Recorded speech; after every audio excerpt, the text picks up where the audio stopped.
Hi, I'm Maria Devenza Tillmans and the author of this latest book, Why We Are in Need of Tales, Part 4.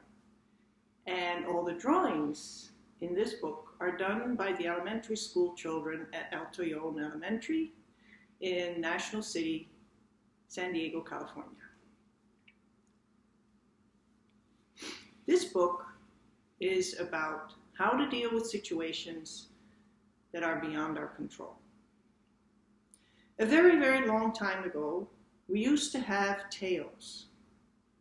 These tales connected us to the world around us and to each other. We used them to communicate, and they let us do so with incredible accuracy and nuance. With the slightest twitch of the tail, we could communicate our deepest thoughts and feelings. Imagine.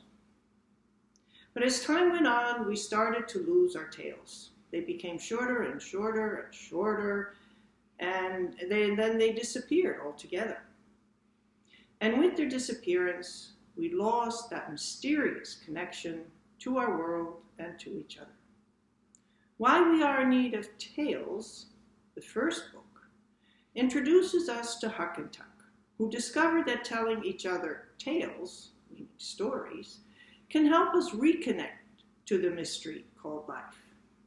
Huck and Tuck discovered that telling each other tales brings back a sense of wonder.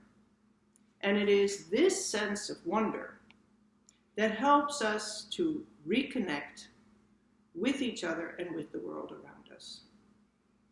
In the tales, Huck and Tuck tell each other they wonder about what it means to be fair, or to be a friend, or to have willpower. They find out that it is also possible to wonder about what's on the other side of a wall, any wall, and to expand their vision using imagination. They find out that wondering, and especially wondering together, helps to keep the spark of life alive, even when life is challenging and there are no clear answers. In Why We Are in Need of Tales, Part 1, Huck and Tuck share tales with each other and unearth the philosophical treasures buried within them. In Part 2, these two best friends discuss more tales, but this time with a focus on the importance of dreams. They find that dreams, which seem to come out of nowhere, reconnect us by sparking our curiosity and our imagination. Huck and Tuck, by the way, also materialized out of nowhere. A very creative place, an infinite space. A place that's everywhere and nowhere at the same time. In Part 3, Huck and Tuck tell each other tales about how our decisions can help us make our dreams come true. You may wonder how decisions can possibly do that, though. Well, when we simply follow along and don't think much about why we are doing one thing instead of another thing, we're making decisions with our eyes half closed, really, and may not see the opportunities to make our dreams come true. Huck and Tuck have learned that we need to keep our eyes wide open when we venture through life, much like we do when we wander through the woods. And finally, in this book, Why We Are in Need of Tales, Part 4, Huck and Tuck discuss how to deal with the things in life that are beyond our control.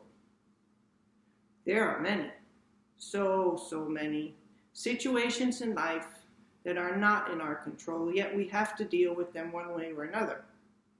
But how and on what basis do we make our decisions in those situations?